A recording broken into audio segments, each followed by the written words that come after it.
ఇప్పుడే ల్యాప్టాప్కి కనెక్ట్ చేశాను అనమాట. ఇది ఏ టైప్ అండ్ ఇది సి టైప్. ఇక్కడ కనెక్ట్ చేయాలి. అండ్ ఇక్కడ డిటెక్ట్ అయింది చూడొచ్చు. స్టోరేజ్ ఫుల్గా 1 TB రాదు, 930 GB వస్తుంది. 70 GB గాల్లోకి వెళ్ళిపోతుంది అనమాట.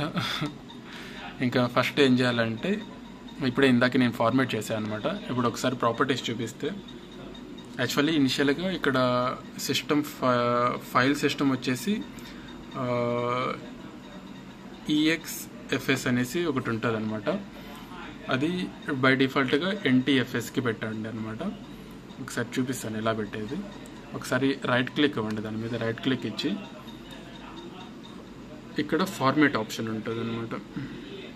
Just click on format and సైడ్లో ఒక్క నిమిషం మధ్యలోకి తీసుకొస్తాం. ఇక్కడ దాని ప్రాపర్టీస్ చూపిస్తుంది అనమాట. Capacity and file system, allocation, unit size and quick format. అవి ఇది డిఫాల్ట్గా ఇది పెట్టండి అనమాట. ఇది ఉంటుంది ఇనిషియల్గా, నేను ఆల్రెడీ చేశాను. ఇది పెట్టండి. అండ్ అలొకేషన్ యూనిట్ సైజు ఆటోమేటిక్గా 4096 bytes తీసుకుంటుంది, అదే పెట్టండి అనమాట.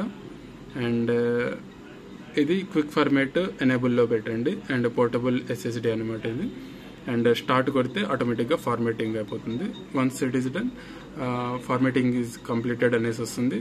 ఓకే కొట్టండి. అండ్ దీన్ని క్లోజ్ చేసేసి ఒకసారి మళ్ళీ లైక్ ఇది అన్ప్లగ్ చేసి మళ్ళీ ప్లగ్ ఇన్ చేయండి, అక్కడ చూపిస్తుంది అనమాట. అండ్ నేను ఇప్పుడు ఆ డేటా మొత్తం, ఆ C డ్రైవ్ అంటే మోస్ట్లీ అన్ని ఇన్స్టాలేషన్స్ అవన్నీ ఉంటాయి. ఇప్పుడు ఈ డేటా అండ్ ఈ డేటా దీంట్లో కాపీ చేయాలి. దీంట్లో అరౌండ్ 40 GB, 60 GB. అండ్ దీంట్లో అరౌండ్ 200 GB అంటే 180 GB. 180 + 60 ఆల్మోస్ట్ 250 GB వరకు దీంట్లో వస్తుంది అనమాట. ఓకే, అంటే ఎక్కడైనా కూడా యూజ్ అవుతుంది. ఎస్పెషల్లీ మ్యారేజెస్ ఫొటోస్ ఏదైనా ట్రాన్స్ఫర్ చేసుకోవాలంటే అలా, ఎందుకంటే ఎక్కువ ఉంటాయి అన్నమాట. అండ్ ఏదైనా చేసుకోవాలంటే ఫాస్ట్గా కూడా అవుతుంది. నాట్ ఓన్లీ మ్యారేజెస్వి, ఏదైనా చేసుకోవాలంటే కూడా. And yeah, that is how it should be useful and used. మీరు ఒకసారి అవసరం ఉంటే కనుక కొనండి. చాలా అంటే చాలా బాగుంది.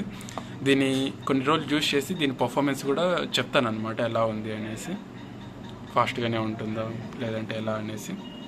ఓకే.